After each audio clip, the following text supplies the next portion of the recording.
What up, what up, what up? It's your boy MPR Richie Rich, and y'all know what time it is. The one and only, the GOAT. I'm in the building. I'm with Chop Talk TV. Let's get it. And guess what? This is real big business situation. And y'all know I ain't keeping scope. Cause this ain't never that. Don't play with us. Chop Talk TV, this ain't that. Y'all know this big business and y'all know we ain't keeping no scope. I got my dog in the building, MPR Richie Rich. What's up, gang? What it do, man? We Chilling. back at it, man. Yeah, like most we ain't definitely. never left. You know what's going on, man. Yeah. It's MPR Richie Rich, the one and only, the GOAT. Yeah, you know I'm in the building, man. What's going on, Chop Talk? Oh, man, we chilling, man. How you been doing this 2022 so far, man? Man, I've been living in the moment all year long, no cap, because you got to know, like, I got a hit out right now, and we running through every market, being everywhere we need to be, and just living, you know? Living. That's good. Can't knock that hustle. Absolutely, absolutely. Where you from, brother? I'm from Detroit originally, but I've been in Atlanta probably like 8 years, and that's really where I got moving and shaking with the music. But Detroit, where I grew up at, man, that's what kind of made me for real. That's what's up. That's what it was like growing up in the D, man. Man, it was everything that you hear about, but you know, when you living in it, you don't really always understand that part of it. You know, you thinking that's what life is and that's how life's supposed to be, because you limited to them resources and nobody telling you like, yo, it's different things out here, it's different movements, because everybody before you, they living in the same situation. So you just get immune to it and you get used to it. And I just learned my way and how to move and how to shape. Yes, what part of Detroit, like what side? Oh yeah, for sure. The infamous West Side. The West Side? On the West Side. Plymouth and Greenfield to be exact. Okay. Yeah. Is that near any like 8 Mile or anything, you know? No, 8 miles from me. I'm like 1 mile. You 1 mile? If you talking miles. Okay. I'm like 1 mile, and then you get all the way down to 8 and 9 and the rest of the miles down there. Okay. A lot of people ask that too, because they get the 8 Mile from the infamous movie, you know? Right, absolutely. So absolutely. That's a conversation every time. But yeah, we like 1 mile, exit 10. All right. What other artists are from your section that come out of Detroit?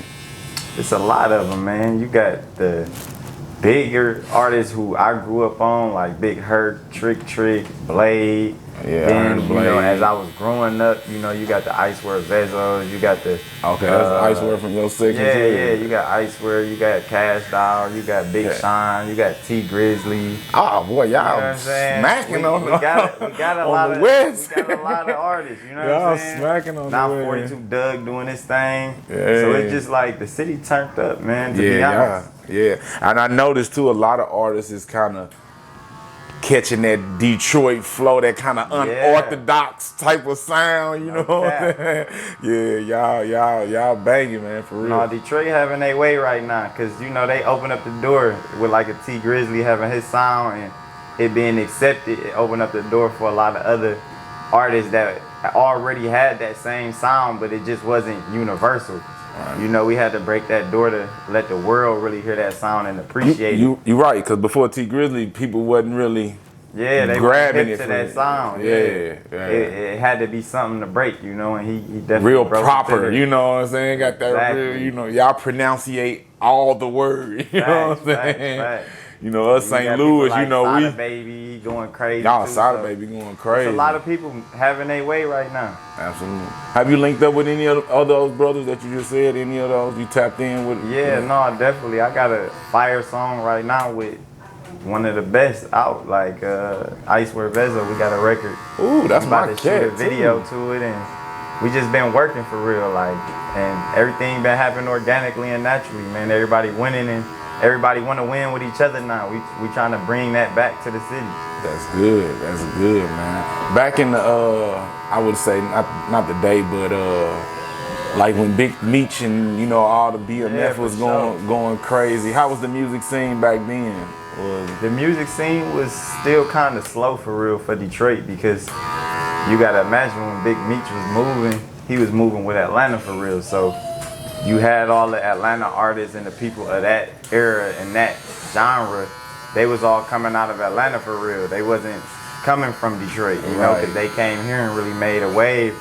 in Atlanta, and they just took it to the next level. You know, you had Jeezy doing his thing, Gucci doing his thing. Those were the sounds we was hearing during that time. So that's what you was getting for real. Right, you're right. That's because Jeezy was cutting up. Yeah, he was. Yeah, sure. man, he was definitely And cutting Meech up. was behind that. You know, they was moving with them every day, so you had to hear it. I actually just posted a post on him. They say he got an early release coming up in like 26. Yeah, no, we've been seeing that. We've been hearing that too. Yeah, man. You know, Southwest Teton came home. Yeah, so Southwest everybody Teton. waiting on it, you know? Because, I mean, it's going to be a celebration, man. When that's somebody do something like crazy. that for the city, I mean, you don't got no choice but to have a celebration, man, for somebody like him. He really changed the nature of a lot of stuff that we know today. Absolutely, absolutely. How was it being down in Atlanta since you've been down there for eight years, you and the fam bam? Man, it's been lovely. I ain't gonna lie to a lot of people, like, Atlanta really helped make me for real, you know, when it comes to the music and the sound and everything that I do.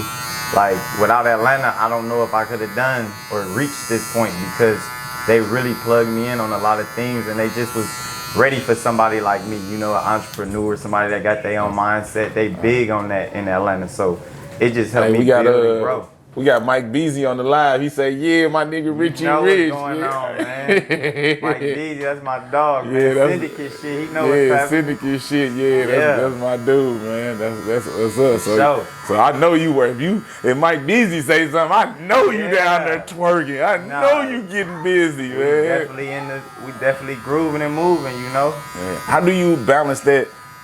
The industry life, you know, the business from the personal life, being in Atlanta, because you know Atlanta is 7 days a week in the club, strip club. We is going down. Like, how you maintain that? I man? mean, my best way to say and get somebody to understand how to balance it is, I always keep in the back of my mind what's the most important, man. That's my personal life. That's my personal health. And that's my family, you know what I'm saying? The entertainment is something that I do because that's something I love and that's my passion. But I know that any day I could stop doing music, or music could stop wanting me. And I gotta have something that's gonna make sense that I did all this for. And that's why I built the family and built the situation with my family, that they move with me and they know what's going on. Because outside of that, like, that's where the real love at in my life for me. And I gotta know that. Yeah. And I was just saying that before we started, like, I'm seeing, you know, the wife, he got the son here, the daughter here, y'all, the whole family working. Yeah, and that's dope. I feel like your successes will be more, it'll just be better than most artists when there's just them and they don't have, because you leaving the wife at home, she complaining, you gone, but she right here braiding your hair, making sure, baby, look, let me fix this real fast, you know, so that it make it more fun, though.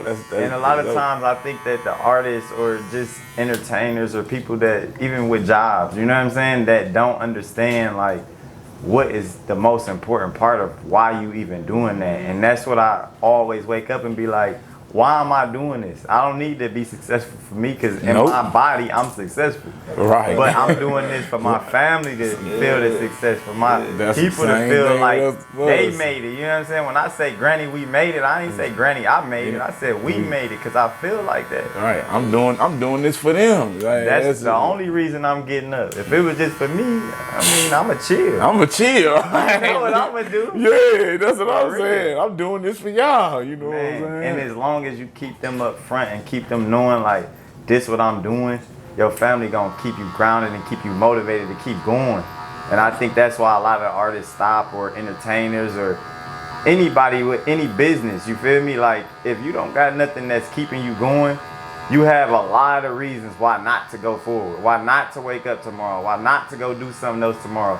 Absolutely. Because that's just natural life. But when you get into this situation and you got people depending on you, you move differently. And I think everybody that knows something about a dependent know how they need to move. Absolutely. What other ventures outside of music do you like fucking with, you know, like real estate, stores, anything? I'm tapped in with a lot of stuff, man. I tapped in with an artist development company, which was some entrepreneur stuff. I'm tapped in with Texas.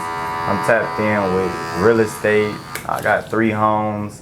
I done sold a home. Oh man, you working. I'm doing Turo. I work with cars. Turo. crypto. I'm Well, in you the sound crypto like me, market. bro. Like, I swear. I'm in the stock market. You sound like me and bro.